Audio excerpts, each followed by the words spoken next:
A woman, walking or running alone on a trail. This image is often associated with a dense forest, where a thin, winding path leads deeper into it, and rays of light barely penetrate through the thick tree canopy. It's a place where an unsuspecting victim could be dragged off the trail, and nobody would hear her scream.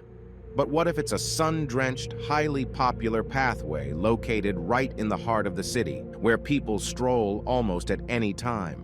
The attack on Katie Lorek happened precisely in such a wonderfully safe place. And that's the scariest part, because it confirms that a nightmare can become a reality in an instant. And something like this could happen to any one of us. Kathleen Louise Ayello Lorek, known as Katie, was born in New Mexico but grew up in California, where she met her future husband, Jeffrey Lyon. The young couple got married and they had 3 children, but despite 20 years together, the family eventually fell apart. Their divorce was a challenging process and was officially finalized in 1997. However, it turned out to be beneficial for the 44-year-old woman. Her friend recalls that Katie had always been a lively person, but after the divorce, she simply blossomed. Over the next 3 years, Katie advanced in her career, working as an assistant in Sistren Donner in Concord, California. It was a very successful and prominent company, and Katie held a high position in the office. A new, wonderful chapter began in her life. Her children were almost grown, she loved her job, and she started dating again. Despite being over 40, due to her excellent physical condition, grooming, and joyful attitude toward life, she attracted a lot of attention. At work, Katie introduced her son to one of her colleagues. The man's name was Johannes Lorek. There was an instant spark between them, and with Johannes, Katie felt she could be herself. They started dating, although their meetings were not very frequent because Johannes lived in Austria. However, they traveled together, had romantic weekends, and enjoyed skiing. In 2003, during a trip to a lake in Switzerland where they had gone for a skiing excursion, Johannes knelt down and asked Katie to marry him. She would have been happy to spend the rest of her life with Johannes, and just a few weeks later, he came to the United States and they got married. The couple planned to live in Austria. After all, there was nothing truly tying the woman to the States. Her sons and daughter had grown up and supported her new relationship. Everyone who knew Katie wanted her to be happy, and it seemed like everything was heading that way in her marriage to Johannes. Meanwhile, Katie worked her last few weeks at the company, where her colleagues had practically become her family members. She was always ready to help her colleagues, genuinely concerned about each one of them, and was highly appreciated for it. However, no matter how open and caring Katie was, even she needed a breather.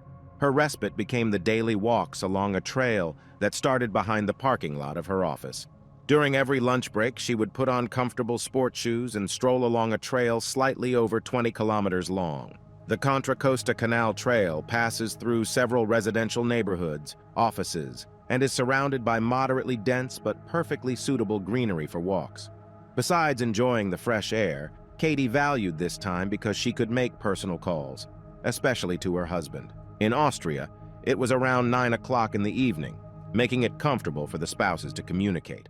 So, on Tuesday, May 13, 2003, colleagues saw Katie as usual at 12:40 p.m. She kicked off her office shoes, put on her sneakers, and left the office, just as she did every weekday. One might think that taking a solitary walk along a trail amidst shrubbery could be risky for an attractive woman, and in case of any danger, nobody would hear her scream. But this specific trail was nothing like that. Not only did it pass by residential homes and businesses, but people were constantly walking, jogging, walking dogs, and biking along it. It was nearly impossible to find a time during midday when the trail was deserted, yet someone managed to do so. Katie was deeply engaged in a conversation with her husband when he heard her either muffle a scream or sharply inhale before the phone disconnected. Johannes tried calling his wife back, assuming she might have simply stumbled and dropped her phone, but all calls went to voicemail. He knew Katie would call back, understanding that her abrupt end to the conversation might worry him, so he called her office to alert her colleagues. By that time, they were already concerned. Katie was punctual to the minute, and when she didn't return after lunch, they began searching for her. Johannes's call further troubled them. They knew what needed to be done. It was around 3 p.m. when the police were notified of Katie Lorek's disappearance. Credit must be given to the police. They didn't take the disappearance of an adult woman lightly and responded promptly. Just a few minutes after the call to the police, They dispatched officers to the trail since colleagues mentioned she should be there. The officers searched for her on foot, on motorcycles, and called in K9 units. The dog indeed led the K9 unit in the same direction the missing woman used to enjoy walking. So the officers knew they were on the right track. But how could she simply vanish in broad daylight? The search quickly led the K9 unit to a bloody trail on the pathway. It wasn't just a few drops, it was a very distinct trail, as if an injured person had been dragged from the trail into the bushes, but that wasn't all they found. A sneaker caught their eye, lying nearby in a pool of blood. Then they saw the body of a woman lying in the mud. She was in a small depression, covered in blood, her hair matted with it. She was naked, with a bra featuring an animal print lying on the grass nearby, along with black leggings, another sneaker, and a jacket. It seemed as though someone had forcibly removed items of clothing from the victim in a hurried manner. It was evident to the officers that the attack had turned violent, a brutal assault on an unprotected woman. Police immediately checked for signs of life in Katie, and despite all the injuries, it turned out she was still alive. The arriving paramedics swiftly transported her to the nearest hospital within minutes. Her condition was extremely fragile, and they were determined to help her. But at 4:54 p.m., they were compelled to pronounce Katie Lorak deceased. Once Katie was taken to the hospital, the forensic specialists aimed to preserve as much evidence as possible, but it was already too late. When it was discovered that Katie was still alive, the medical team worked urgently to save her life, and therefore, they couldn't act cautiously to preserve evidence. They cannot be blamed. It's essential to prioritize saving the life of the victim in such cases. Consequently, some evidence was compromised. However, the police almost immediately discovered something crucial: the weapon used in the crime. It turned out to be a part of a fence post. It was taken from the section of the barrier that had long been rusted. They surmised that whoever the perpetrator was, they had broken off a part of the post just before the attack. Perhaps the crime was impulsive rather than planned. Therefore, nobody paid attention to the strange object in the assailant's hands, as it seemed harmless. While Katie was on the phone with her husband, she didn't see someone approaching or running up behind her. The attacker repeatedly struck her on the head. At least one blow must have caused her to weaken or lose consciousness, preventing her from screaming, and the assailant had the opportunity to drag her into the bushes without resistance. The murder weapon was covered in blood and was found next to the pool of blood where Katie was discovered. The forensic expert concluded that Katie died from head injuries. However, before that, the killer spent quite some time with her, committing various acts of violence. He left his semen on her body and skin particles on the murder weapon, which allowed the experts to retrieve his DNA. The DNA was cross-checked with the database, but there were no matches. After spending 2 hours at the crime scene, officers realized something was missing. Katie was on the phone during the attack. So where was her phone?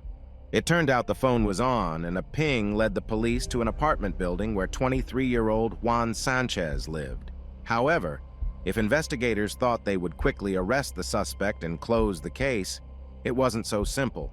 The young man explained that he was biking on the trail when he stumbled upon the phone without its owner nearby, so he assumed it was okay to take it.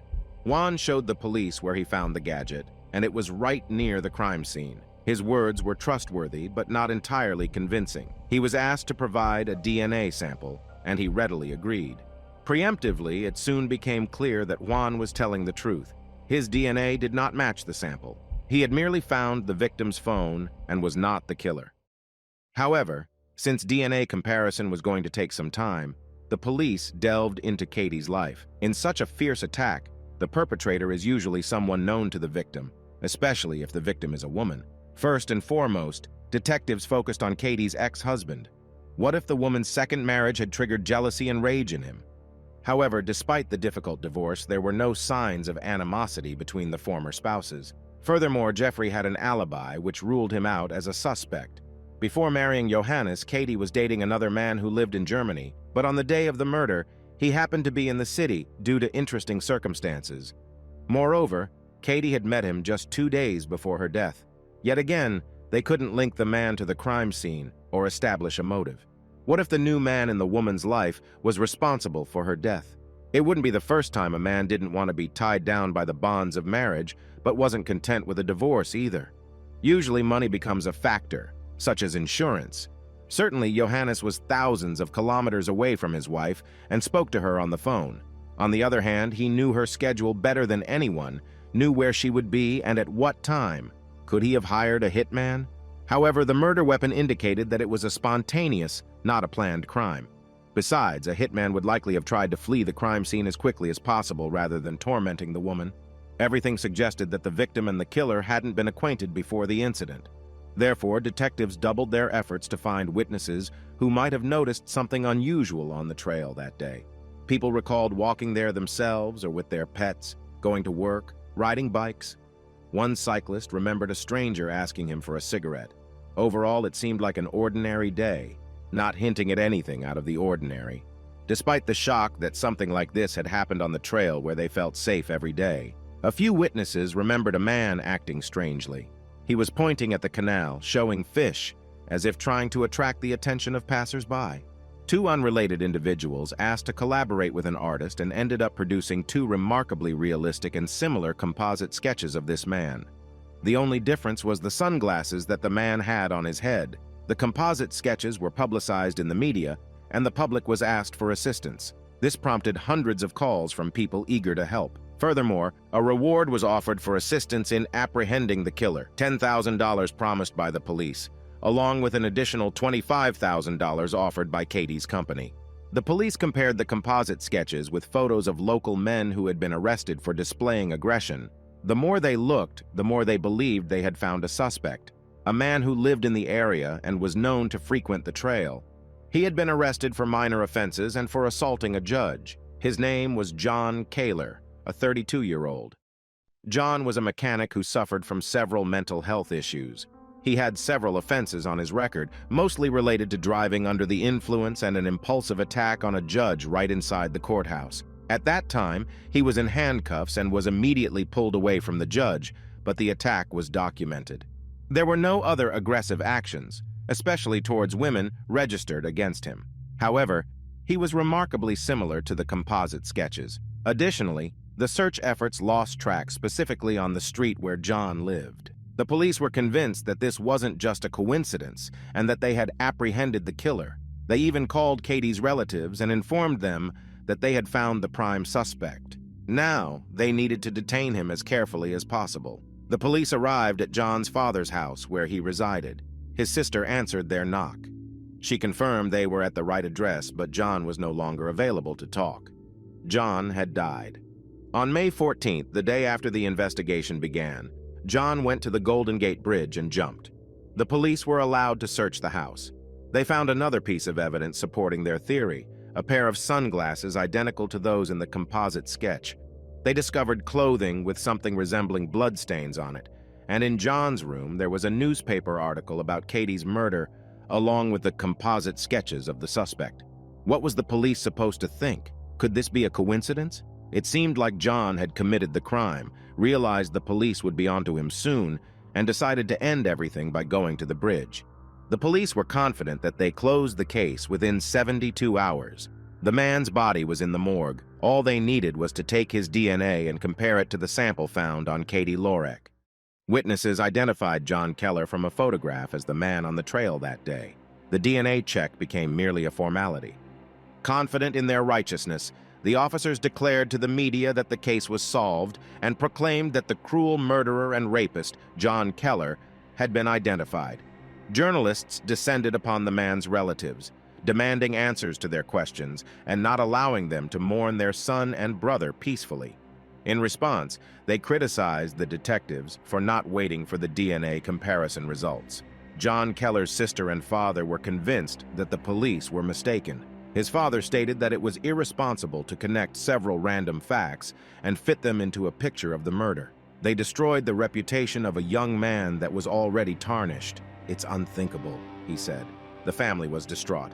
John could no longer defend himself, and they tried to do it for him. John's father underwent a polygraph test to prove that his son was at home at the time of the crime. The polygraph showed that he was telling the truth. A month passed, Katie was buried, and the police were no longer actively investigating, simply waiting for the DNA test results. And finally, that day arrived. The samples didn't match. John hadn't assaulted or killed Katie. It was a massive blow to the investigators. Not only did they lose a month of investigation, but they also intensified the pain of John's family, who had lost a son and brother. Moreover, Even after receiving the DNA test results, they didn't inform the public and only acknowledged the truth after John's father's statements. They stubbornly continued to claim that he might be somehow connected to the case. That's when the Keller family offered their own reward of $5,000 to anyone with information about Katie's murder, because they wanted to clear their son's name once and for all. Police took DNA samples from at least 50 men, acquaintances of Katie or resembling the composite sketch, but no matches were found. Then, after 4 months, a breakthrough occurred in the case. Early in the investigation, when questioning witnesses, one man mentioned that during the time frame the police were interested in, he was biking on the trail and stopped to smoke. A stranger approached and asked for a cigarette. The stranger smoked 2 cigarettes and the cyclist smoked 1. They chatted briefly, and that was the end of it. This happened about 60 meters from where Katie was found. The police decided to follow up on this lead, although it had been a week since the crime.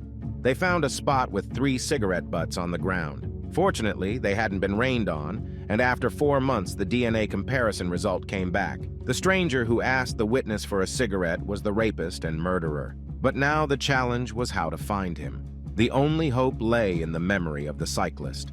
Miraculously, after 4 months, he recalled that the man worked in the telephone marketing field in a neighboring town. There was only one such company in that town, so armed with composite sketches, because that's all they had, the police went there. Employees immediately recognized 38-year-old Robert Ward Fraser in the images. However, he hadn't shown up for work since May, almost immediately after Katie's body was discovered. They couldn't locate him at his address. His former girlfriend confirmed that he had left a long time ago and presumed he might have returned to his hometown, but she wasn't certain. However, she found something useful for the police: Robert's toothbrush. Again, a DNA test would take time, and it wouldn't hurt to investigate the suspect for the time being. The man had a history of legal issues, having been arrested 9 times, particularly for robberies and related to illegal substances. He was known for his aggressive behavior in prison. He closely matched the witnesses' descriptions, and an arrest warrant had been issued in Indiana for violating parole conditions. Contacting the Indiana police, the Concord, California officers couldn't believe their luck when they were informed that Robert had tried to return to his hometown and was naturally arrested. Detectives flew from California to Indiana to talk to him. During the interrogation, the man was relaxed, slouched in his chair, joked, and didn't resemble someone afraid of anything. He confirmed that he lived in California, was near the crime scene, and smoked cigarettes with a cyclist around the time of the murder. Robert admitted he heard about Katie Lorek's case on TV, but when the police clarified if he remembered what the woman looked like, he answered that she had long hair, seemed to be a brunette, and guessed that she had freckles. Caught, thought the officers. He provided information that only the killer could have known. Katie did indeed have freckles, but they were not visible in any of the photos shown in the news. The freckles were not on her face, especially since she used makeup, not on her hands, but on the woman's chest. More precisely, between her breasts, meaning only someone who had seen her naked could know about it. And he couldn't have just guessed that. Detectives informed Robert that they had the perpetrator's DNA, to which he started talking about relieving himself in the bushes. In other words, he chose the same spot as the rapist. However, semen was found on Katie, which was an entirely different story. Robert's defense began to crumble, and the detective tried to press him, showing him the bloodiest photo of the victim and asking what she had done to deserve such a thing. Robert claimed he didn't want to see it and that he was not guilty. He sounded quite convincing. The suspect refused to communicate further without a lawyer, but his confession wasn't necessary. His DNA was taken, and it matched the DNA on Katie and on the murder weapon. Witnesses identified Robert as the person they saw on the trail. He was charged with violence, sodomy, and first-degree murder. He faced the death penalty or life imprisonment without the possibility of parole. The trial took place in May 2006. The prosecutor systematically walked the jury through the events of that day. Robert came to the trail with intentions to satisfy his most base desires. He chose Katie because at that moment there were no witnesses on the trail. He grabbed the first weapon he found and attacked the woman, who was talking to her husband on the phone and was unaware of the danger. The prosecutor stated that what we don't know and will never know is how Katie experienced her last moments of life. She is not here with us to tell whether she begged, cried, pleaded for her life, or if she was even conscious after the first blow while the assailant continued to torment her. He then killed the woman, all for a few moments of pleasure. The defense attorneys tried to save the defendant's life, telling the story of his childhood suffering from both physical and psychological violence. However, he was found guilty on all counts and sentenced to death. He awaits the execution of the sentence at San Quentin.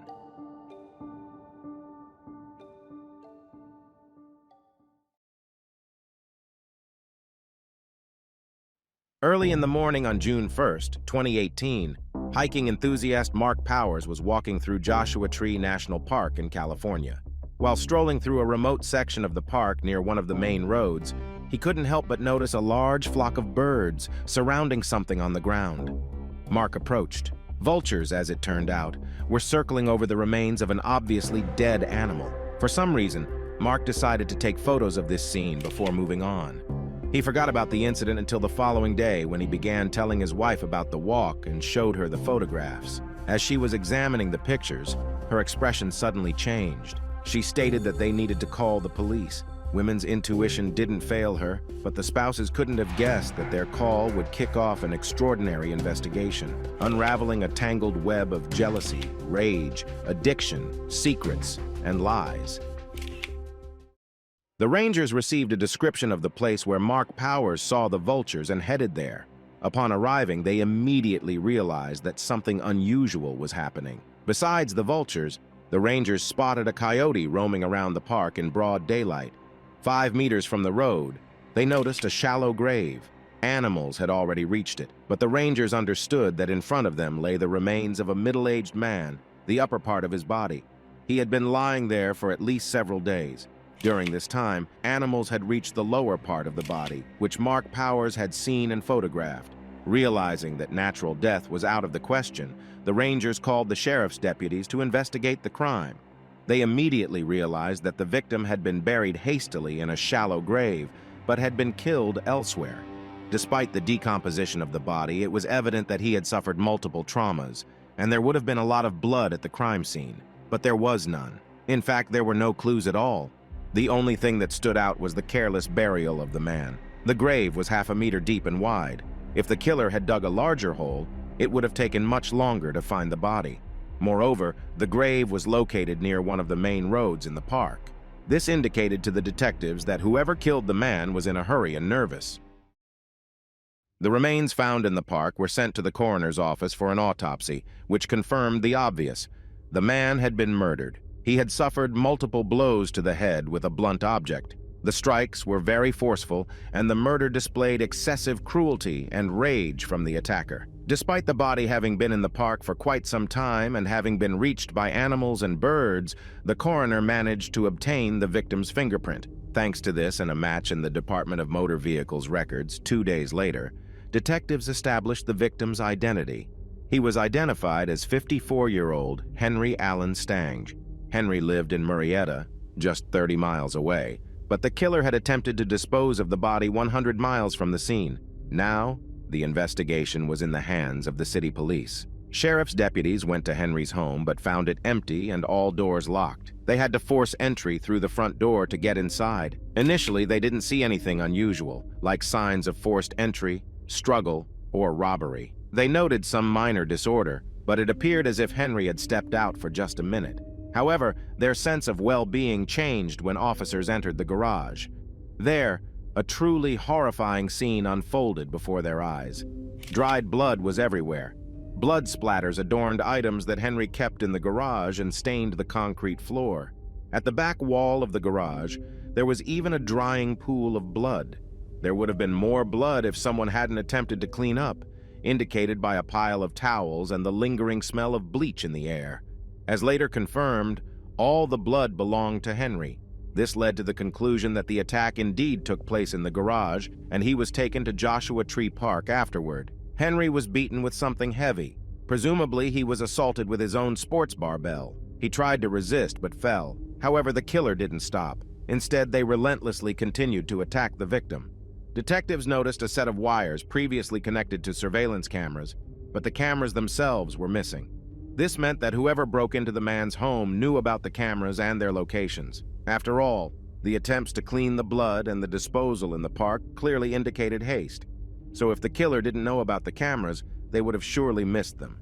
However, despite the perpetrator's hurry, there were no traces of their presence in the garage. No fingerprints, DNA, their own blood, shoe prints, or any other physical evidence. So, the detectives understood where and how Henry was killed, but why and who could be in such a rage to be so cruel? To understand this, they needed to examine Henry's life and immediate surroundings. Family and friends hadn't seen him for about 2 weeks. Henry's mother mentioned she had tried to contact her son for several days and grew increasingly worried when he didn't respond. However, she could never have imagined anything like this. Henry's sisters were also distressed. All members of Henry's family were very close, and their grief was evident and sincere. They described Henry as someone who was always ready to help, cared for his sisters, and was a very kind person. He was also multifaceted, passionate about music, enjoyed working with electronics, and loved spending time in nature. He adored camping, hiking, and animals. However, his life had changed significantly a few years back. He became the victim of a terrible accident. Henry was standing next to his motorcycle near his home, preparing to go somewhere, and was just putting on his helmet when a drunken driver appeared out of nowhere. He crashed into Henry and didn't stop. The driver dragged Henry for almost a kilometer before finally halting the car. Henry was saved only because he managed to grab onto the bumper, but the incident severely affected his leg. Henry suffered from chronic pain now. To alleviate his condition, he was prescribed strong painkillers. Henry didn't like taking them, didn't like the person he became under their influence, but otherwise, the pain was unbearable. As his dependence on the medication grew, it began to impact all aspects of his life. His marriage suffered, and he couldn't hold on to his job, spending more time indulging in his favorite hobbies. Henry had a keen interest in electronics, particularly dedicating a lot of time to amateur radio. He frequently went on air and shared his thoughts on various matters and topics. Because his broadcasts were uncensored and he was quite blunt and candid in his opinions, he gained both fans and detractors. Some deliberately provoked arguments with Henry to record his words and then posted this content on social media or radio enthusiast forums. When investigators accessed these forums, they discovered that some individuals in the community simply despised Henry. However, the internet being what it is, it's difficult to ascertain whether someone is just venting or is genuinely serious. Nonetheless, the investigators managed to identify several intriguing facts crucial to their investigation. Firstly, Henry was on the air almost every day, but after May 24th, he didn't appear at all. Detectives paid attention to this date because it could have been the day of his murder, although they needed additional evidence. Moreover, they discovered that 4 months before his murder, in January 2018, Henry was attacked in the middle of the night inside his own home. An intruder entered his home and assaulted him with a hammer before immediately fleeing. Nothing was stolen or damaged. Though the assailant didn't explain anything, Henry was sure it was someone from the amateur radio community. Despite this, Henry didn't report the incident to the police but installed surveillance cameras. Investigators speculated that perhaps the two incidents were connected, and whoever attacked Henry in January was listening to him on May 24th and returned to finish what they had started. Things became more complicated when the police spoke to other radio enthusiasts who mentioned hearing about the attack on Henry in January as well. In fact, Henry openly talked about it on the air, although most listeners disregarded his words, assuming he was making it up. He enjoyed telling stories about his life, albeit slightly embellished. He claimed to lead a luxurious lifestyle, living in a neighborhood with popular celebrities and dating a young, attractive woman. However, when a couple of his detractors posted pictures of his actual home on a forum, separating truth from fiction became much simpler. It revealed that much of what he said was embellished. Nevertheless, despite Henry's exaggerations, after conducting several interviews, detectives realized he was telling the truth about the January attack on him, and at least one more detail of his life that would soon become key to solving his murder. Apart from his mother and sisters, Henry had a wife and children. In 2017, his spouse, with whom they had lived together for 20 years, filed for divorce and took away 2 small children of the pair. Henry's relatives said that the divorce process was extremely difficult. Henry and his wife argued and fought over their home. Naturally, the investigators wanted to speak with the woman because it seemed she might have had the necessary anger toward him for such a cruel crime. Additionally, the divorce was not officially finalized yet, and her husband's murder could have been very timely for the woman. However, after speaking with her, the detectives realized it was a false lead. Clearly, Henry's dependence on medication changed his character, and his wife was forced to file for divorce, but she didn't hold any grudge against him and was sincerely upset about what happened. Despite what occurred between them, she didn't treat him poorly. He was the father of her children, and even though she moved out, she continued to pay the bills. She showed these details to the detectives, which provided them with a missing piece of the puzzle. On May 24th, Henry abruptly stopped using water and electricity in the house. On the same day, other amateur radio enthusiasts heard him for the last time. This confirmed the investigators' conclusion that he was killed that day. Although the detectives quickly ruled out his former wife as a suspect, she provided them with another valuable clue. It turns out that a new woman appeared in Henry's life, and he was genuinely infatuated with her. Henry talked about this beauty on the airwaves, and her name was Ashley Stepp. The detectives inquired with other family members, who confirmed that they knew about Ashley but hadn't met her. Ashley was 2 times younger than Henry, and their relationship progressed too rapidly. Therefore, Henry's sisters attempted to delicately speak with him, expressing their concerns, but he replied that he was in love and found everything he wanted in Ashley. The detectives wanted to speak with Ashley if only because she was involved with Henry. However, the conversation with her became even more urgent when they spoke with Henry's neighbor. The neighbor often waved at Ashley in a friendly manner whenever she appeared at her neighbor's place. Ashley drove a blue Honda Civic with a distinct dent, and the neighbor wouldn't mistake this car for another. The last time she saw this Honda was when the police were at Henry's house working the crime scene. The car drove by while officers were searching the garage for evidence. This was extremely peculiar. In other words, Henry's girlfriend saw several police cars at his house but didn't stop to find out what was happening or contact his relatives to check on him. Not to mention that, based on the girlfriend's social media, she was in a serious relationship with another man, a naval lieutenant. When 27-year-old Ashley Stepp met 30-year-old Curtis Kruger at the beginning of 2017, there was an instant and mutual attraction between them. At that time, Curtis was a senior lieutenant in the Navy, and Ashley was a college student who worked part-time at a restaurant. She worked alongside Curtis's cousin, Angelina, who asked her to feed and walk her dog while she and her family went on vacation. Curtis could stay at Angelina's house on weekends, and when they met Ashley, they immediately liked each other. The young couple began dating, and their relationship progressed rapidly. During weekends when Curtis was not at the base, they spent as much time together as possible. They often went camping in the desert and introduced each other to their families. Additionally, Ashley frequently attended events on the military base held for close military families. Over time, the young couple even discussed marriage. Curtis was so taken with Ashley that he wrote in his phone diary, "She seems perfect." However, despite his fascination with her, Curtis couldn't shake the feeling that there was much he didn't know about her. He began to notice that he couldn't reach her too often. At the same time, she couldn't explain where she disappeared to. Things escalated further. She was actively texting someone else, canceling meetings at the last minute. Deciding that he needed to find out what was going on, Curtis devised a plan. When the girl had a bit too much to drink and fell asleep in the car in the middle of the desert near Curtis's base, he convinced her to share with him the necessary data to track her phone's location.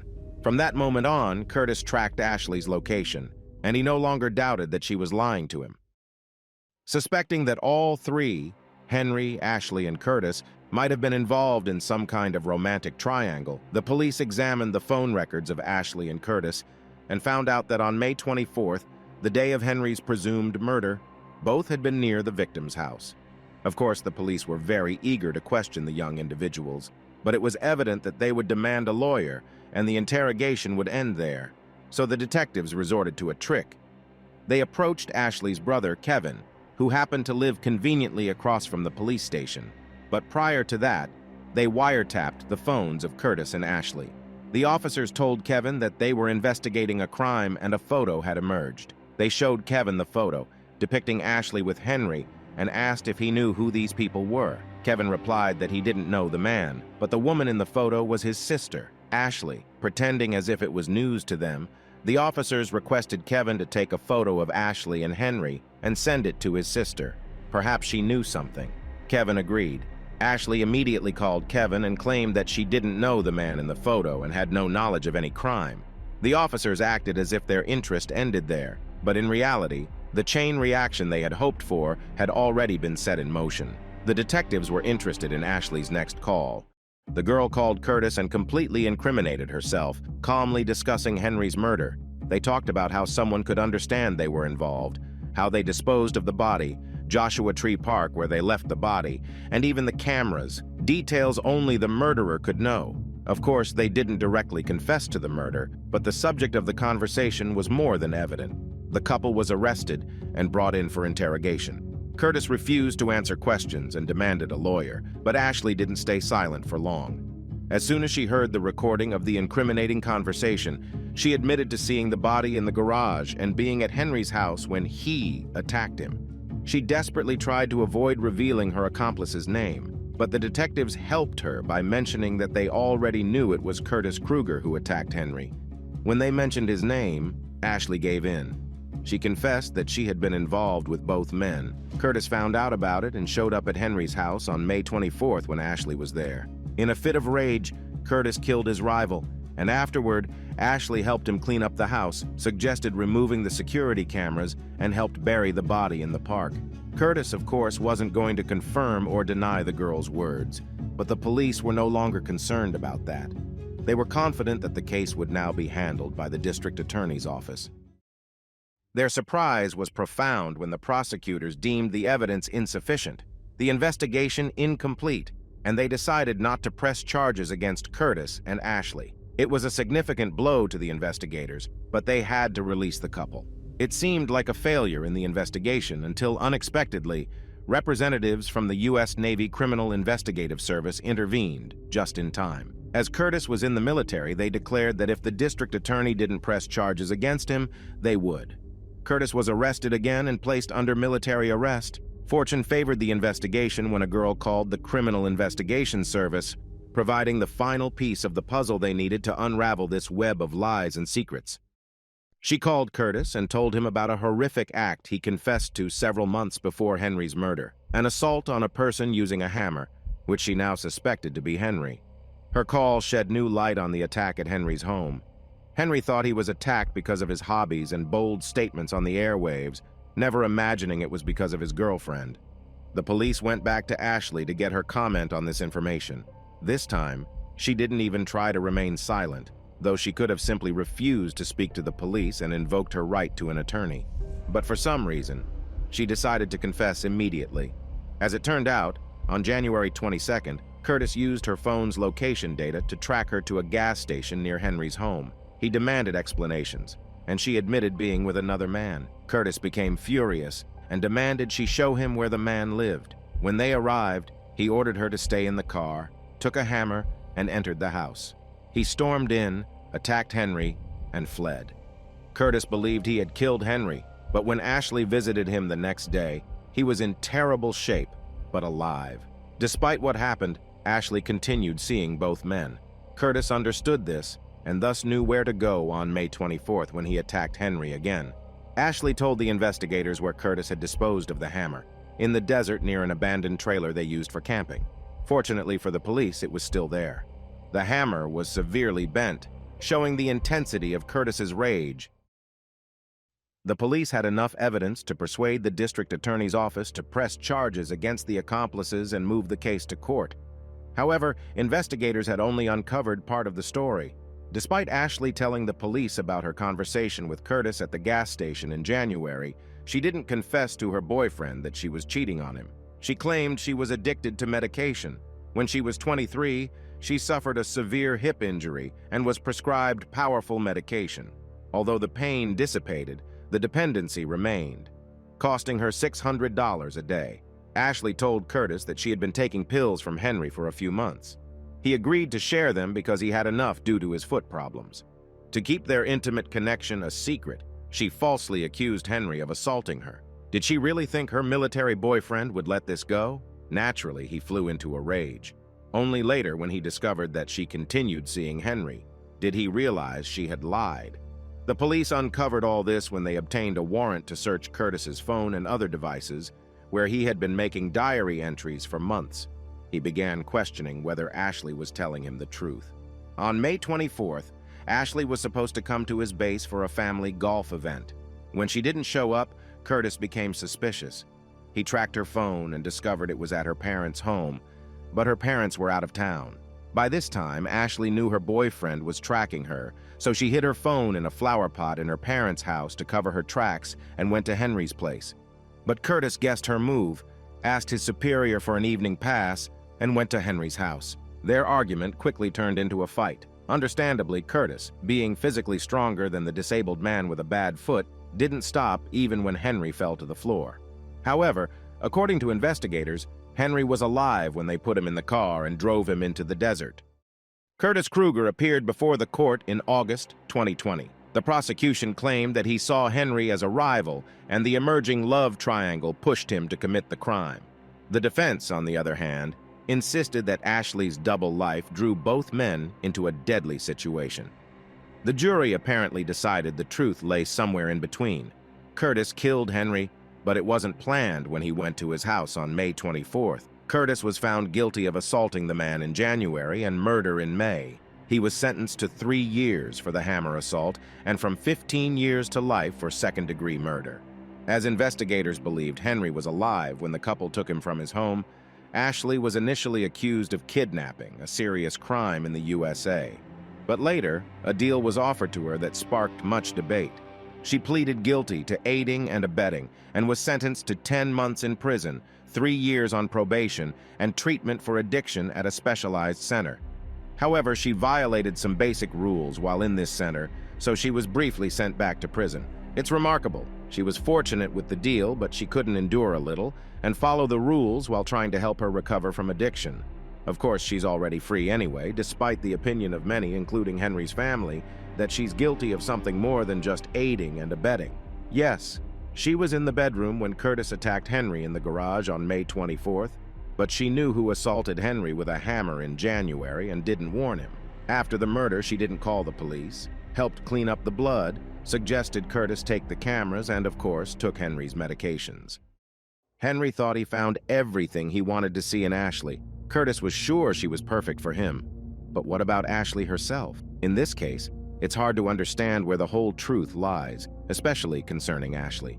Either she only needed medications from Henry, or their relationship was sincere. She spoke of both. She had a lover long ago whom no man in her life could compete with. Her dependence on medications. Everything in this story depended on something they couldn't control. Unfortunately, 2 of them depended on a person who ultimately destroyed them. A girl with complete lack of empathy for the men who loved her, just floating in pursuit of the next pleasure, paradoxically found herself winning. She incredibly lucked out not to receive a longer sentence, but she simply shrugged it off, barely looking back and assessing the horror it led to. 1 dead, 2 in prison, and Ashley might not have even finished her goal of destruction. Like a drunk driver dragging Henry along the road for a whole kilometer, not stopping in time. Ashley didn't stop even when it was clear her double life couldn't end well.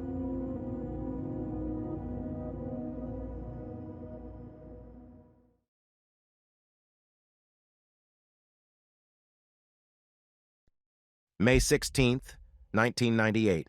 Cottonwood in Northern California is a small, cozy town where everyone knows each other. But today, a hired killer found himself on its streets. He's on his first assignment. From a reliable source, he knows his target is 28-year-old Carol Garton, a well-trained special agent whose life as an ordinary office worker is just a cover. Opening the envelope with her photograph, he severed all escape routes. Today, he'll either kill or be killed. Everyone who knew Carol described her as the nicest person they had ever met. She had a soft voice and a gentle smile. Additionally, she was remarkably talented. She wrote song lyrics and performed them herself. Her passion for music introduced her to her future husband, Todd Garton. He dreamed of becoming a rock star, founded his own band, and performed in the independent music scene in Portland. However, as often happens, he had to give up his music career, and the two moved to California where Todd joined the Navy. Unfortunately, Todd's military career was also disrupted due to an injury during basic training. Consequently, he worked for his father's company installing fences. Carol worked at an insurance company, essentially supporting the family. In September 1997, after 6 years of marriage, Carol shared the news she had been eagerly waiting for with her husband. They were expecting a baby. On May 16, 1998, at 1850, Todd Garton returned home from an arms exhibition. He arrived with his friend Dale Gordon, who was temporarily staying with him. Todd knew his wife should have been at home, but her Jeep was not there. The door was unlocked. He found Carol in the bedroom, on the bed, covered in blood. She was lying unconscious with several gunshot wounds to the head and abdomen. While Dale called emergency services, Todd attempted to assist his wife. However, the arriving paramedics pronounced her dead. The officers searched the Garton family home. The attack obviously happened suddenly because Carol didn't have a chance to fight for her life. The assailant shot her 5 times, 3 shots to the head, 1 in the side and 1 in the leg, from a .44 caliber weapon, as the pathologist later determined. Everything was left in its place. There were no signs of forced entry into the house or any casings found. This led investigators to 2 conclusions. First, the assailant was someone Carol knew and allowed into the house. Second, the killer had taken every possible measure to leave no trace behind. Investigators spoke with Todd and Dale, both still shaken by what had occurred. They explained that the 3 of them had gone to an exhibition along with another mutual friend, Norman Daniels. However, Carol became tired quickly, and Norman offered to drive her home. They left in her white Jeep, while Todd and Dale stayed until closing time. Naturally, detectives wanted to speak with Norman, but he was nowhere to be found, at home or at work. The situation was unclear.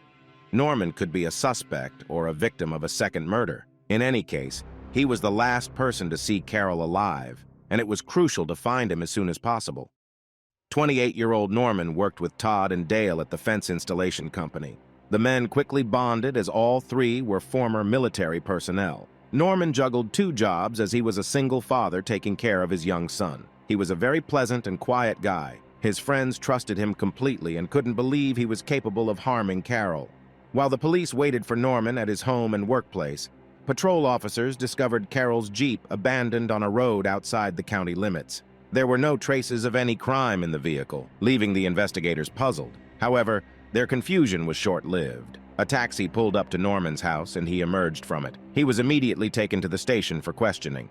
Officers informed Norman about what happened to Carol and asked about the events of the previous day. He recounted that he and Carol left the show early to finish watching a rented movie. They started watching the movie together, and when Carol said she was tired and going to lie down, he finished the movie from the beginning and planned to return it. Initially, he didn't want to wake her up, but eventually did, and informed her he'd take her Jeep before leaving. The story seemed smooth, but detectives questioned why, in that case, he abandoned the car and took a taxi home. They decided there was enough reason to detain him and obtain a warrant to search his house. In Norman's house, they quickly found blood-stained clothing, a .44 caliber Rossi Magnum revolver, and casings. When informed about these discoveries, his behavior changed. His hands trembled, his face went pale, and he began to recount what happened. When Carol lay down to rest, Norman entered the bedroom, pulled out the weapon, and immediately started shooting, giving himself no time to think. The first shot didn't kill Carol. She opened her eyes and began to writhe. Then Norman repositioned himself for a better aim and finished the job. He then sat in her Jeep, drove home, changed clothes, wiped down the revolver, and abandoned the car.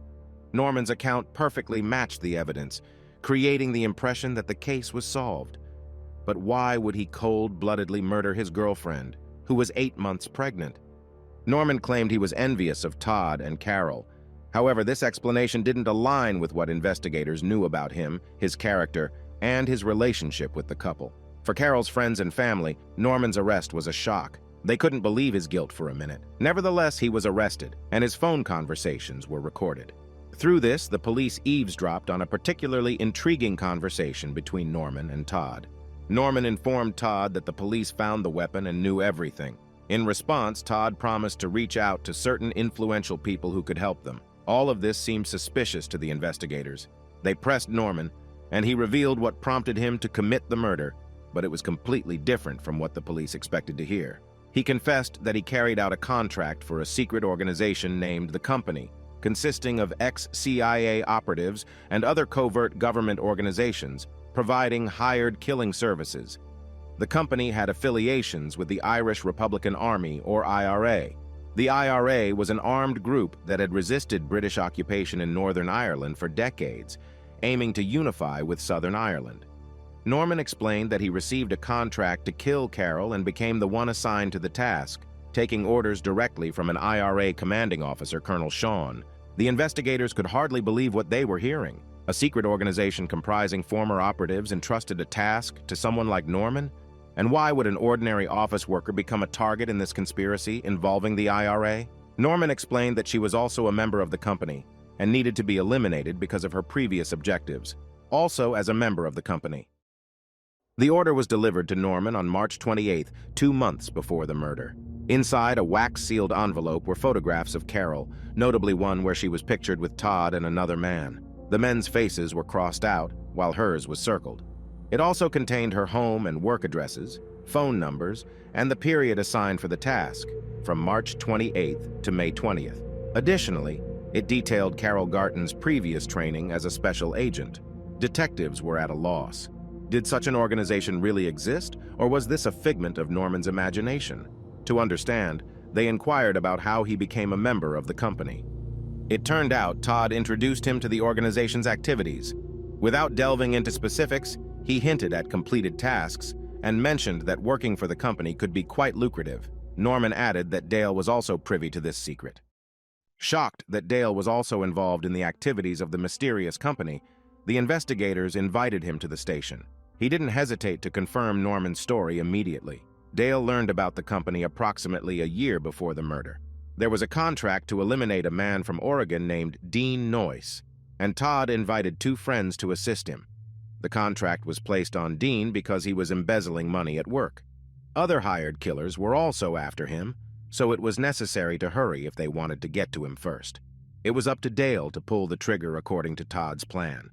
Although Dale was initially drawn by the money promised for this job, he had a change of heart. Unfortunately, Todd didn't accept no as an answer. He explained to the new recruits that they would be provided with a handler. Her name is Lynn, and she lives in Oregon.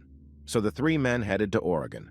Todd personally met with the handler, who handed him the keys to Dean Noyce's house and garage. The plan was to wait for the victim in the garage, where he would leave his car before work, but the man didn't show up there. Later, Todd put on a homemade silencer on his weapon, and all 3 cautiously approached the victim's house. Todd took the key given by the handler, inserted it into the lock, pushed, and nothing happened. The lock didn't yield. Todd was furious, but the mission had to be called off. He removed the silencer and threw it over the brick wall of Dean Noyce's neighbor's house, after which the men fled, considering the mission a failure. Todd never mentioned the company to Dale again, and Dale decided that all ties with it were over. Norman, on the other hand, wanted to be part of the company. He needed money for himself and his son. That's why Todd suggested he directly contact Colonel Sean, one of the leading members of the organization from whom the orders come.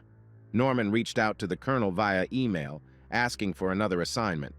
The colonel agreed and handed Norman an envelope sealed with wax through Todd. Todd immediately warned his friend, if he opened the envelope, there would be no turning back. Moreover, there was a high probability that he would have to kill someone he knew. This was a test by the company to ensure his readiness for the task. Norman agreed and opened the envelope. Inside was a photograph of Carroll. Todd was deeply upset but couldn't take any action. He explained to Norman that his wife's appearance was deceptive. In reality, she was deadly dangerous, and committing murders was not new to her. Despite Carroll not being who she pretended to be, Norman considered her a friend and didn't want to harm her and her child. Then Todd reminded him that in such a scenario, as a warning to other company agents, the company would deal with him and his little son. Norman lived for his son, did everything in his interest, and this threat shattered him. He realized he had no choice. Following the company's instructions, he burned the envelope and all its contents, but decided to keep the wax seal. Lynn was again appointed as Norman's handler. She assisted with information and planning. Norman was in prison while the police tried to sort out the case.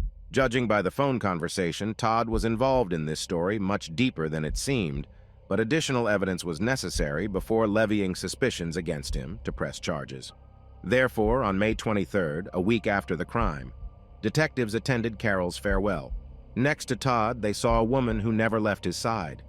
Disregarding Carroll's friends and family, she made it clear to everyone that she came for Todd, not to bid farewell to Carroll. The detectives were surprised when they found out that her name was Lynn Noyce.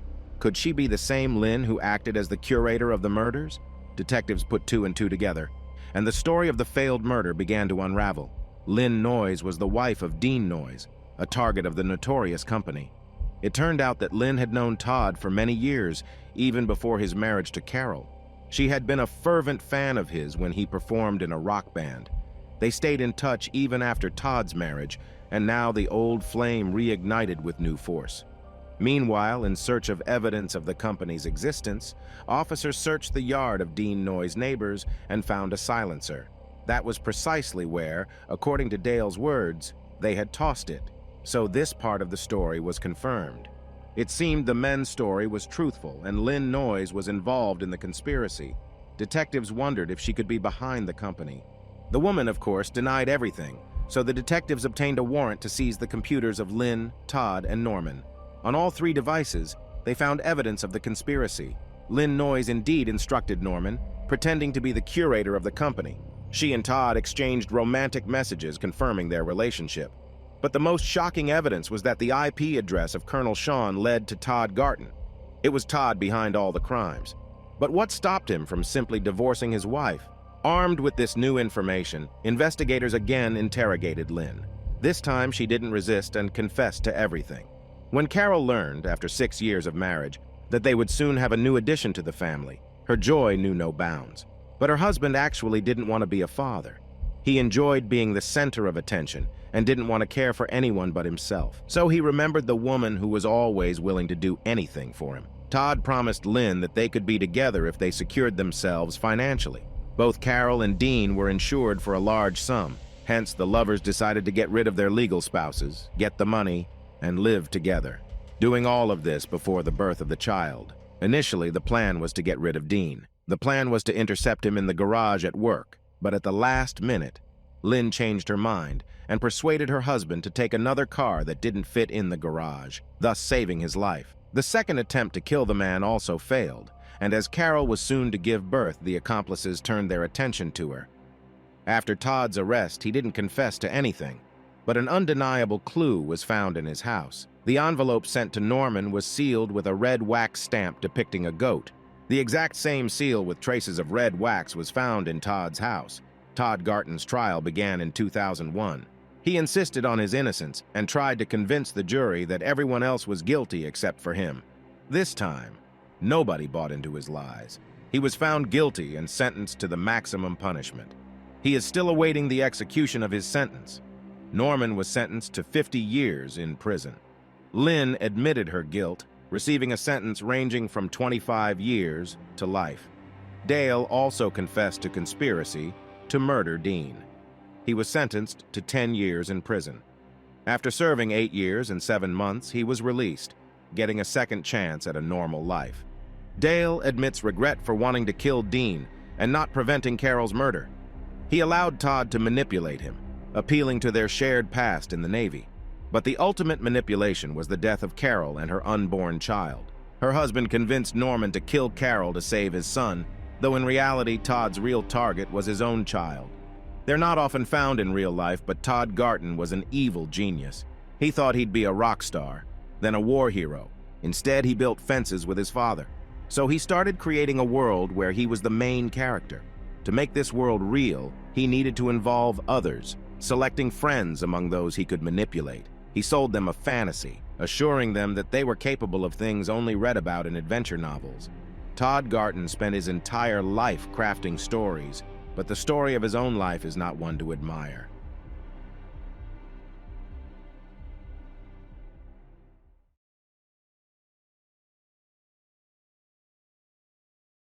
What motive for murder would you consider the most trivial? Betrayal, jealousy, or money? Don't rush to answer. This is a tricky question. After all, a jealous person might turn out to be greedy, and an unfaithful wife may burn with jealousy herself. When in a love triangle, each person has their own motive for murder, it won't be easy for the police to figure it out. And then even a killer who no one would dare to call very smart will manage to lead the investigation for 467 days. Growing up in Amarillo, Texas, Robin knew exactly what she wanted in life, even as a child. She wanted to stay at home and take care of her children while her husband provided for the family. Her parents, both military veterans, had a happy marriage that lasted for 40 years, and she dreamed of having a similar relationship. However, things didn't go as planned because she often chose the wrong partners and avoided the good ones as if they were a danger. But above all, Robin feared being alone. She hated being alone, and she was afraid of being alone. Fortunately, thanks to her sociable nature, she got a job as a waitress in a restaurant where there was no shortage of attention from men. And so one evening in 2003, at the age of 22, Robin met a wonderful young man named Jeremy David Spielbauer. Though everyone simply called him JD, 21-year-old JD was gentle, caring, and exceptionally polite. He served in the Marine Corps and had been deployed to Iraq and Afghanistan. He also found work as a mechanic in civilian life. Needless to say, Robin fell head over heels in love with him. Just 2 months later, she joyfully announced to her parents that she and JD were expecting a child. Her parents had only just learned that she was dating someone, but they chose not to argue. Robin moved into JD's and his mother's house. After the birth of their daughter, they decided to get married. Soon, their second daughter was born. However, as is often the case, financial difficulties made life increasingly challenging for the growing family, and conflicts became inevitable. Then, to the surprise of their friends and family, the family began attending the local church about 3 times a week. There, they made new acquaintances, including a young mother of 2, Katie. The girls quickly became friends, but Robin's friend Aaron House looked with suspicion upon JD's newfound religious devotion. She believed that their church attendance was a more trivial reason, a desire to see Katie more often. Unfortunately, she was right. Robin stubbornly turned a blind eye to everything until the day her husband moved in with his lover. Approximately 8 years into their marriage, Robin filed for divorce and returned to live with her parents. JD and Katie got married on November 10th, the founding day of the Marine Corps. Now, JD helped Katie raise her 2 children, but it was clear that Robin hadn't forgotten her ex-husband until she became interested in Jared. It was evident that the young man genuinely liked Robin, and her friends, especially Aaron, were very happy for her. Robin at last regained her old self, rejoiced, and smiled happily, just like before. It seemed like a happy family and a cozy nest were on the horizon for the girl. But this glimmer of hope quickly dimmed one night in April 2014 when Robin got into her car and drove away, never to return home. On the morning of April 8, 2014, Robin's mother noticed her daughter was missing. She assumed that she had stayed with one of her friends, as she had done in the past, and felt somewhat irritated because she needed to go to work and didn't know who would take her grandchild to school. At that moment, it didn't even occur to her that something might have happened to her daughter. On the same day, around noon, a local businessman was driving on the highway when he turned onto Helium Road, and 3 girls ran towards him shouting, "She's dead! She's dead!" The man contacted the rescue service after the girls told him that they had seen a black Chevrolet Tahoe with a girl lying near the rear wheel. She wasn't breathing and wasn't moving. The officers who arrived at the scene concluded that the poor girl had been there for several hours and had suffered a blow to the head with a blunt object. She had no identification, wallet, or phone with her. However, the license plate of the vehicle helped identify the victim as Robin Spielbauer. Robin's parents had to break the terrible news to her daughters and her ex-husband. JD couldn't believe what had happened and couldn't hold back his tears. He immediately went to the family to support the children and his former in-laws. At the same time, the investigators were examining the crime scene. One unusual detail they noticed was the damage to the car's glass. The rear right door's glass had chips and bright pink paint marks. What did this suggest? It indicated that someone had struck the car's glass with a heavy and pink object. However, the detectives had no idea what significance this discovery would have in their investigation.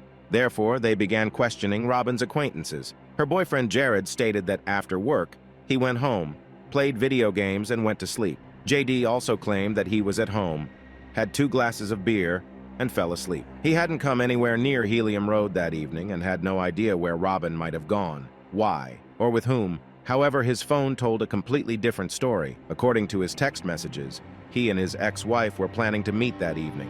The man had to admit that his wife had gone to her friend's place with their son. He had arranged to meet Robin at his home to discuss their children and wanted his uncle to be there in case his wife returned early. However, he forgot about the meeting and simply fell asleep on the couch after his uncle left. He woke up shortly before 10 p.m. with a strange, oppressive feeling. JD messaged his wife and his uncle, asking if everything was okay. At 10:18, he also messaged Robin, but she didn't respond. He tried calling her, but it went to voicemail. Just a few minutes after JD called his ex-wife, Katie arrived at the house. JD's uncle, who had returned to calm his agitated nephew, confirmed that she arrived around 10:20. They talked for a bit, as JD was still feeling uneasy. The detectives noticed that JD seemed to be trying to hint at something and directly stated that he was raising many suspicions. In response, the man claimed that he had his own suspicions but didn't specify what they were. The investigators had no doubt that JD was hiding something, and as they delved into his life, they discovered what it could be. JD had been married to Robin, but he had an affair with Katie. He then divorced Robin, married Katie, and started a new affair, this time with Robin.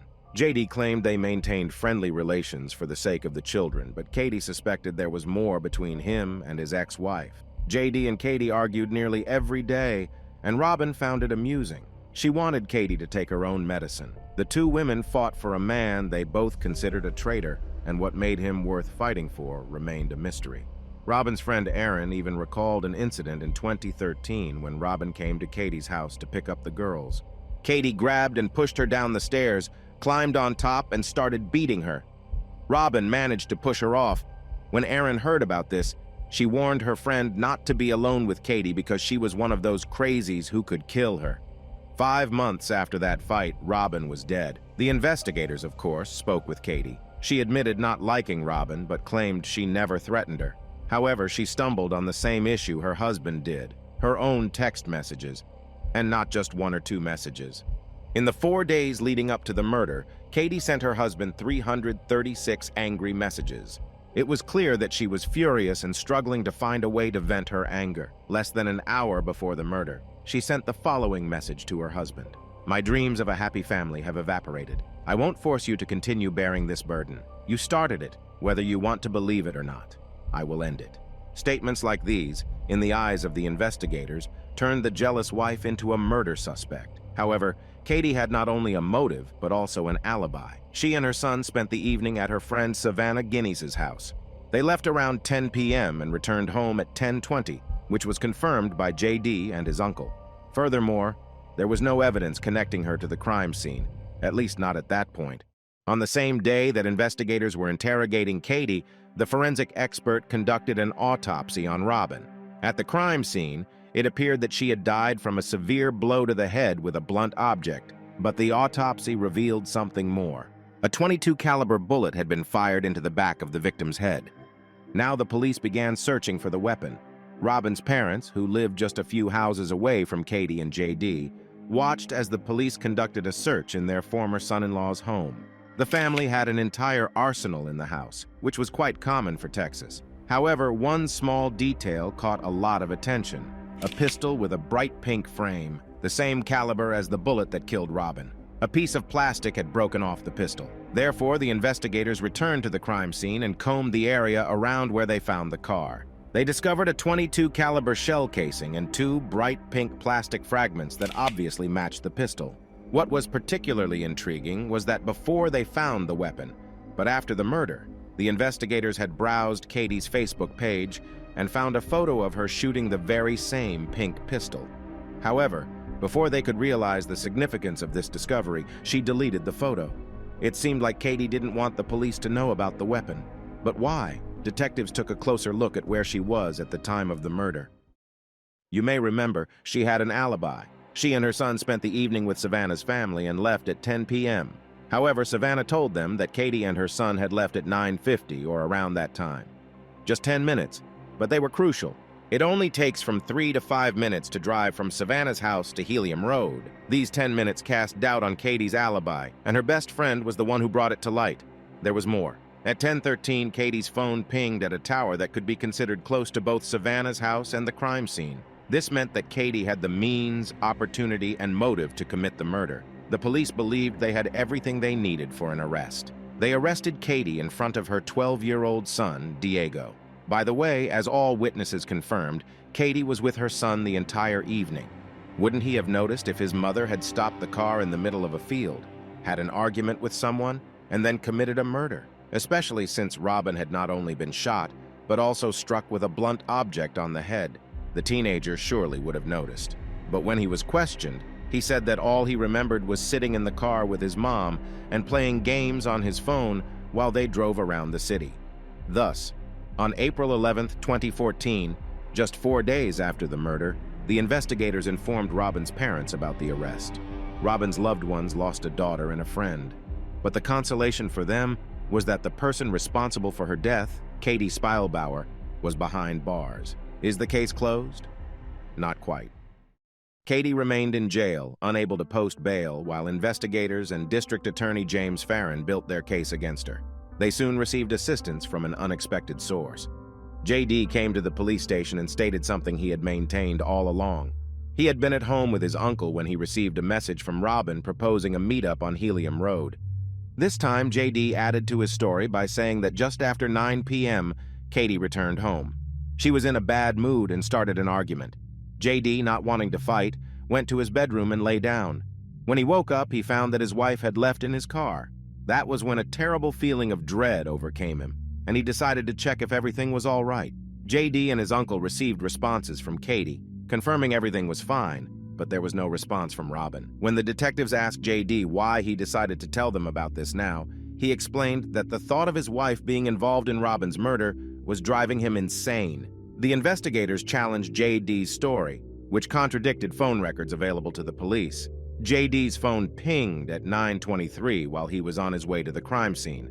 JD then explained that someone else had taken his phone in his car. It was Katie. She saw his messages with his lover and took his phone, his car, and went to confront Robin. But why did Katie hit the car's rear right window with a gun?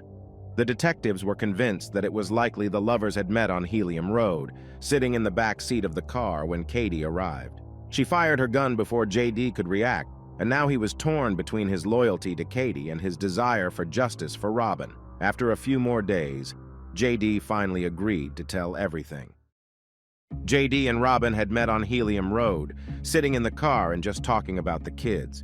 When they noticed headlights approaching, they heard a loud knock on the window, obviously not made by a fist.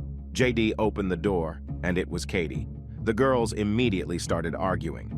JD demanded they stop fighting and reassured Katie that they were just talking about the children. He then went to his car and drove home, convinced that Katie would follow him. But he was wrong, so he sent 2 text messages, asking if everything was okay. JD explained that he hadn't told anyone earlier because he didn't want to believe it, as he still loved Katie. But now it was all over. He filed for divorce and never visited his wife in jail, as she was going to be there for a long time unless she could prove her innocence. When investigators took on the case, it seemed simple and straightforward. It took them 4 days to link Katie to the murder. The prosecutor believed that after some time in jail, Katie would confess. However, even her husband's admission didn't help. Katie demanded a polygraph test. The police provided her with that opportunity, and she took another one. She failed it miserably, but it didn't break her. She still refused to confess. Katie didn't deny her animosity towards her rival, but claimed she would never kill her or arrange someone else to commit murder. The reason lay in her tragic upbringing. Her father died when she was 2, and she buried her mother at 18. Knowing the hardships of growing up without parents, she would never do such a thing to Robin's children. All the evidence against Katie was circumstantial, and they needed something more solid. That's when a breakthrough happened.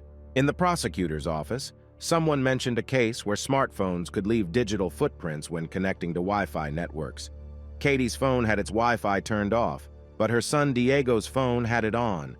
This meant that investigators could track Diego's every move, and consequently, that of his mother that night. Since all the witnesses consistently stated that the teenager was always with his mother, tracing Diego's phone could lead them to Katie. The prosecutor instructed his assistants to obtain this information, and it took months to do so. When the data was finally acquired, the prosecutor met with Katie. By that time, she had spent 467 days in jail, awaiting trial. The prosecutor told Katie that he considered this information the final piece needed. He was confident that it would send her to prison for life, but it turned out to be the key to her freedom, allowing her to reunite with her children. She couldn't believe it, breaking down in tears due to the overwhelming emotions. She admitted that during her time in jail, she had harbored the darkest thoughts, fearing that if she were found guilty, she would have to be carried out in a body bag. She would prefer her children to believe their mother had passed away rather than having her incarcerated for murder. Suddenly, with the snap of fingers, she was free. Within hours, the case against her was closed, and she was released. A happy ending? Not quite, as if Katie was innocent.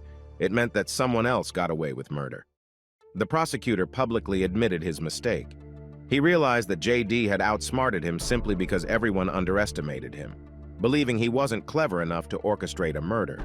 Although there was a small arsenal in his home, he chose the pink gun, which often jammed after the first shot, solely because it belonged to Katie. He could have disposed of it in the desert where it might never be found, but he brought it back home. Moreover, surveillance cameras captured a car similar to his near the crime scene at approximately the time of the murder. Although the face and license plate weren't visible, investigators were convinced it was J.D. behind the wheel, and no car remotely resembling Katie's was seen there. But the most significant lie he told was not about the night of the murder, but his past. J.D. had never served in the Marine Corps or any other military branch, nor had he been to Iraq or Afghanistan. All those stories were fabrications to impress women like Katie, whose parents had military ties, something that spoke volumes about his character. The prosecutor was certain that at some point before Robin's murder, she had told J.D. that she had met someone else and they would no longer be lovers. Additionally, she had expressed her desire to finally receive full child support payments. J.D.'s scheme was simple: kill Robin to get rid of her, frame Katie to eliminate her as well, and then remain financially stable while finding a younger and more agreeable girlfriend. This would solve all his problems. However, the prosecutor hesitated to press charges, and 9 months later, Robin's mother called him. It turned out J.D. had asked her to do him a favor and buy him a ticket to New York, claiming he needed to go there for the weekend. Presumably, he planned to flee since it was just a short distance from New York to the Canadian border. This prompted the prosecutor to take action, but an arrest doesn't equal a conviction. That's why he took another unexpected step by inviting Katie as a witness in the case. The prosecutor was confident that his earlier mistake would now help convict J.D. Robin was killed with a pink gun, and either J.D. or Katie had to be the murderer. It was certainly not Katie. The defense argued that if Robin had been severely beaten and then shot, it pointed towards Katie as the perpetrator because both actions could have killed her, suggesting the murderer was in a state of rage. Moreover, J.D. couldn't have framed Katie easily because he wasn't smart enough for such a plan. If he wanted to frame his wife, he would have ensured that she had no alibi. J.D. could have been sentenced to death if the jury believed that the crime included a robbery because Robin's phone and wallet went missing, and later, her daughter's documents were found in J.D.'s car. However, the jury decided that this was more likely a theft than a robbery. Therefore, he was sentenced to life in prison, with the possibility of parole after April 20th, 2046, when he would be 63 years old. Justice was served for Robin, but her parents still felt the pain of the thought that their daughter's greatest fear came true when J.D. left her alone on that remote road. In January 2020, the case took an unexpected turn. The appellate court overturned J.D.'s conviction.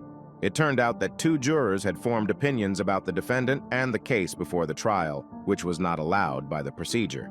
Additionally, J.D. had complained about the performance of his lawyers. In 2021, the court found no issues with the jury selection process. However, the case was once again sent back to the appellate court to assess J.D.'s complaint about his attorneys. It's important to note that the appellate court did not conclude that the man was innocent, but rather that there was a procedural error. Even if J.D.'s trial is conducted again, Katie, who currently works at a law firm, has promised to be present on behalf of Robin to ensure that justice prevails once more. Katie herself has become the director of a company that helps teenagers and adults overcome emotional and physical traumas and change their lives for the better through sports.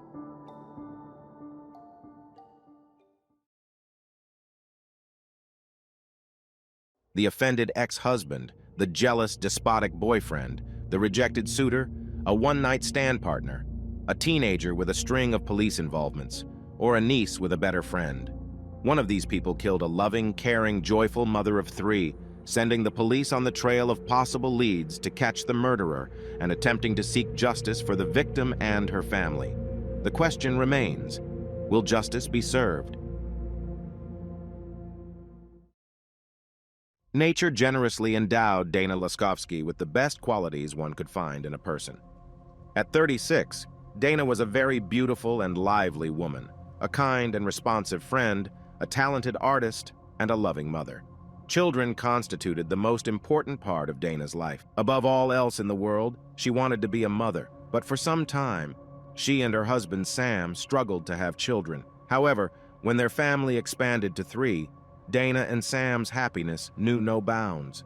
Yet in 2000, the couple separated, and Dana, along with the children, moved to a new home in the charming town of Puyallup, Washington. In 2001, she turned her love for children into a profession. Someday she dreamed of opening her own daycare, but for the time being, she worked as a nanny. In addition to this, Dana actively supported her 17-year-old niece, Amanda, during times of difficulty with her parents.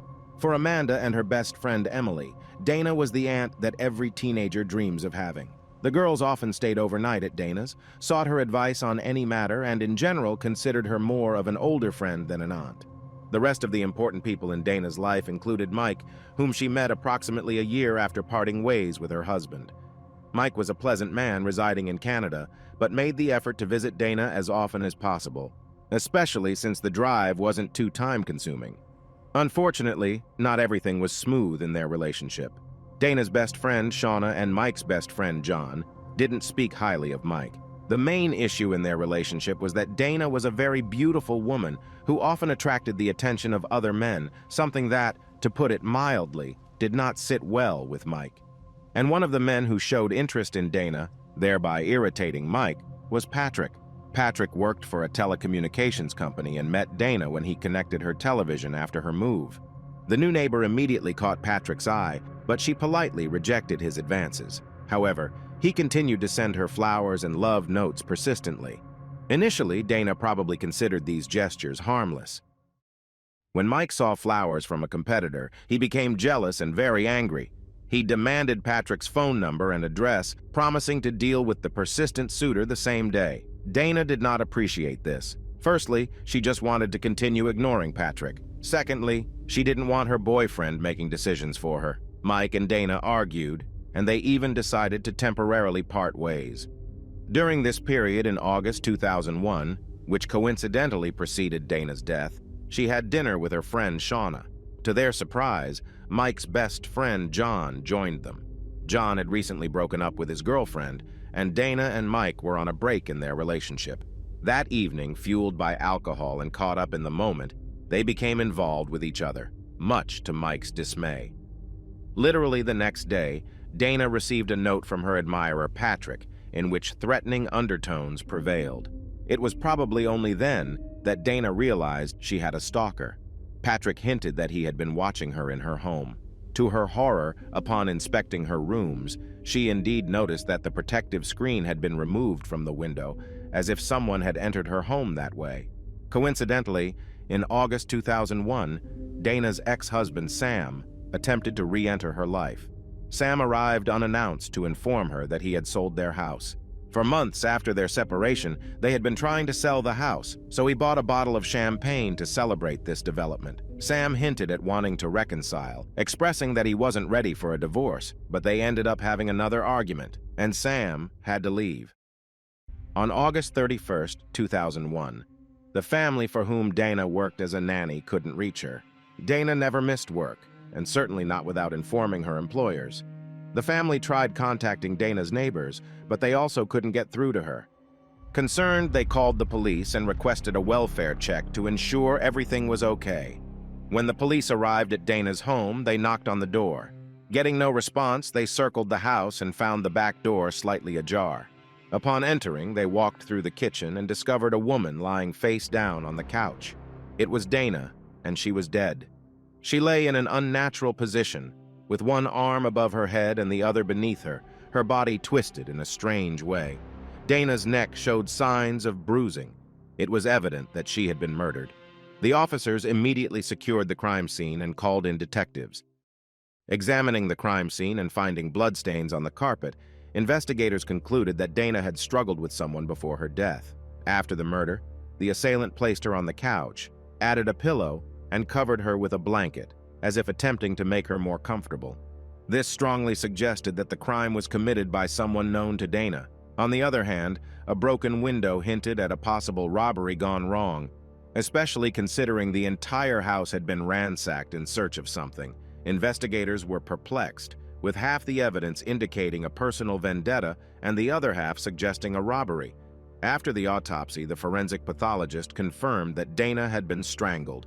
The murder was characterized by extreme brutality. Initially, she was severely struck on the head before being strangled, resulting in a broken trachea. This level of force indicated a very strong perpetrator. It seemed likely that the attack was not premeditated, as the killer had to pass through the kitchen, where knives were available, but chose not to use them, and instead opted for bare hands.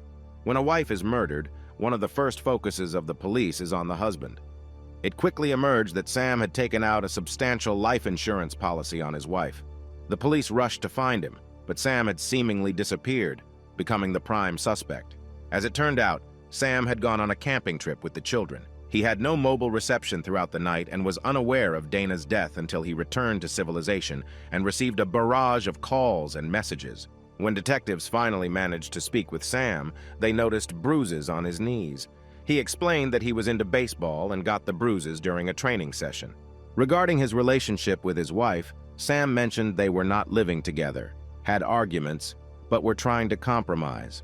When asked where he was on August 30th at the time of the murder, Sam said he was at home with the children, briefly left while they were sleeping, but only to refuel before his upcoming trip. Since Sam couldn't definitively prove where he was at the time of the crime and was not overly cooperative with the police, investigators tried to build a case suggesting he might have gone to see his wife on August 30th, perhaps to discuss child custody, had an argument, and killed Dana. However, his actions didn't fit the timeline of the crime.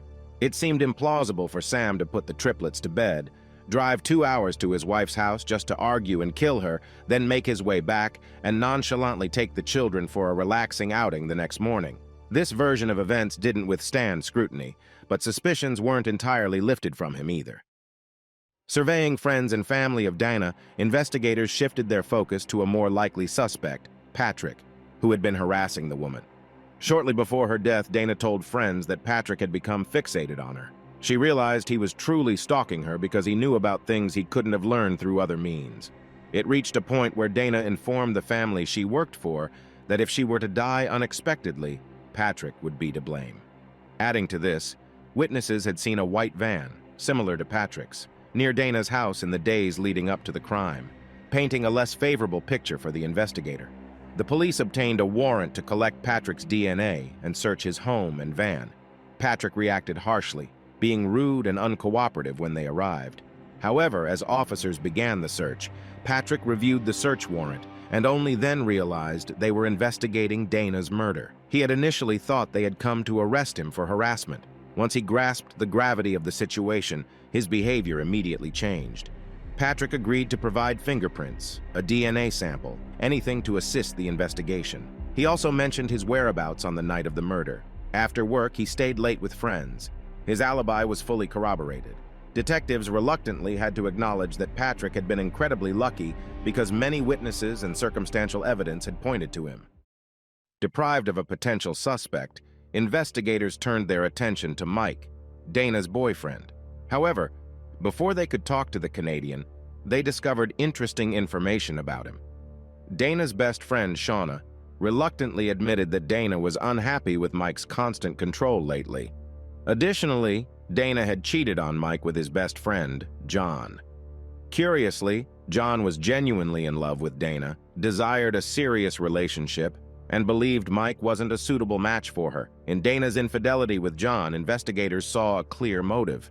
Mike could have committed the crime out of revenge, aligning with the theory that the attacker was someone Dana knew. When investigators traveled to Canada and spoke with Mike in person, they saw a man deeply affected by the loss of his loved one. He disclosed that he was already aware of the infidelity and had forgiven Dana. On the night of the crime, he couldn't reach Dana by phone. Displeased with how their last meeting ended, he decided to drive to her. Investigators were optimistic, thinking they finally had a breakthrough in the case with a suitable motive, jealousy. However, Mike continued his narrative, revealing that he was stopped by Border Patrol. They halted him, then turned him back because his driver's license had expired. This information was confirmed by Border Control. While investigators considered the possibility that Mike might have found another way to enter the States, they were beginning to realize that this was yet another dead end. All the likely suspects in Dana's murder had alibis.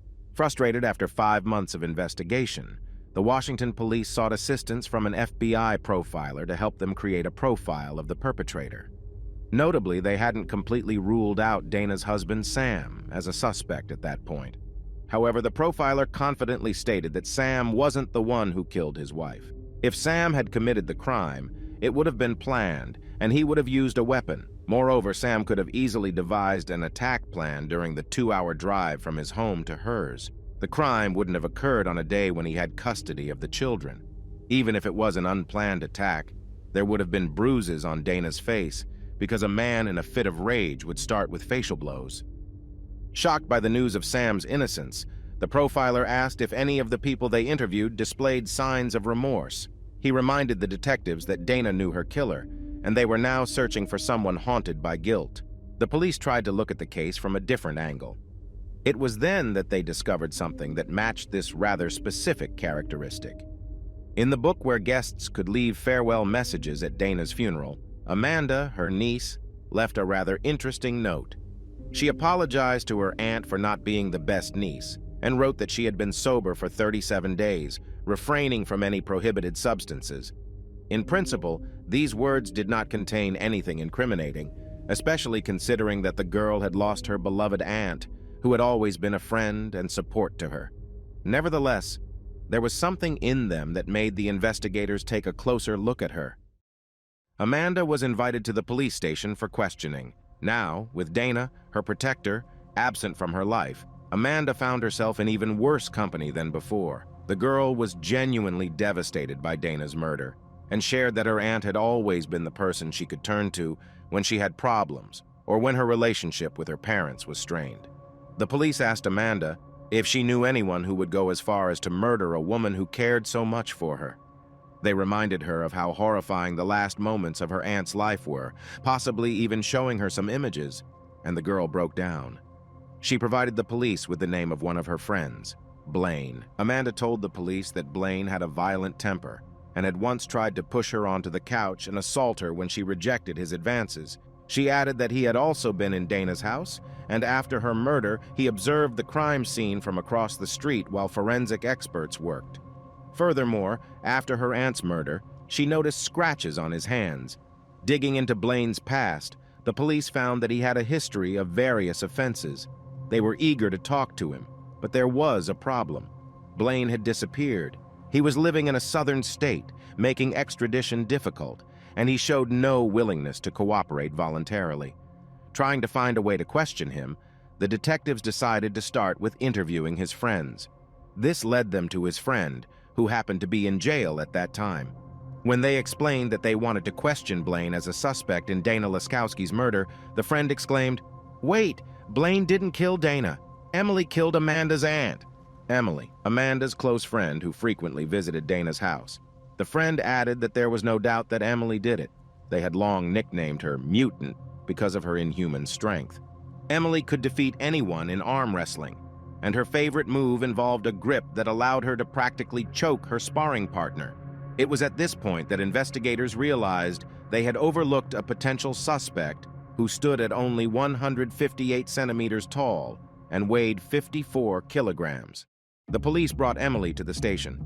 She was clearly not inclined to cooperate. She behaved overly confidently, was rude to the police, and when they listed all the witnesses pointing to her, she became furious and declared that she had nothing to do with the crime. She couldn't provide an alibi either. The police obtained a search warrant for her residence, where they found a blouse stolen from Dana. Apparently, Blaine's friends had pointed them to this detail. They revealed that Emily not only stole the blouse, but also appeared in it at Dana's funeral. In Emily's apartment, the police also found the girl's diary containing several intriguing entries. Firstly, Emily wrote about Amanda, stating that she could strangle that wretch, just like her aunt. Secondly, the girl had a to-do list for her life, and among the 10 various points, one stood out: kill someone and not get caught. These entries provided a kind of admission and motive. but the detectives understood that this was not sufficient for a confession. Moreover, any defense attorney could easily challenge such evidence. What a 17-year-old girl wrote in her diary might not be taken seriously in court. The police needed to get Amanda's confession.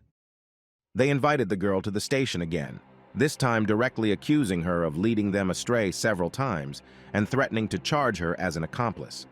Under pressure, she revealed everything. On the evening of August 30th, when they went to her aunt with Emily, they were under the influence of illicit substances. The teenagers wanted to ask Dana for money, but Emily behaved strangely, rudely, and sharply towards the homeowner, forcing her to ask the girls to leave. Emily refused to leave. Then Dana gently touched the girl's shoulder to escort her to the door, but Emily suddenly became furious. She struck Dana on the head. Interestingly, this detail was not reported by the media, so Amanda could only have known it if she had truly witnessed the murder. After that, Emily applied a choking technique, just as Blaine's friends described. She used a scarf to strangle Dana, showing no intention of stopping. Amanda turned away, unable to watch what was happening. She heard a crunch, then wheezing, and finally, it became very quiet. Dana was dead. The girls took the money they could find and left. Amanda admitted that she did not expect everything to end this way. She thought Emily would simply anger Dana to the point where she would forbid them from coming to her home again. Detectives now understood that the crime was both an attack on a carefully chosen victim and a robbery. On the one hand, the girls needed money. On the other, Emily envied her friend's relationship with her aunt, and out of jealousy, she decided to get rid of Dana once and for all. On March 13, 2003, Emily Lonborg was charged with first-degree murder. She had already turned 18, and they were planning to try her as an adult. However, prosecutors were not confident they could secure a conviction. Emily did not confess to anything. The testimony of Amanda played a significant role, but it couldn't be relied upon since, upon seeing her friend in the defendant's seat, Amanda might retract her statements. If charges were brought against Amanda, she could invoke the right to remain silent. Even with Amanda's testimony, prosecutors were uncertain they could convince the jury that a petite teenage girl could strangle an adult woman with her bare hands. They made what was perhaps the right decision in this case. They negotiated a deal. Emily admitted guilt to involuntary manslaughter and received less than 7 years of imprisonment. Amanda was not charged. Justice, to some extent, prevailed.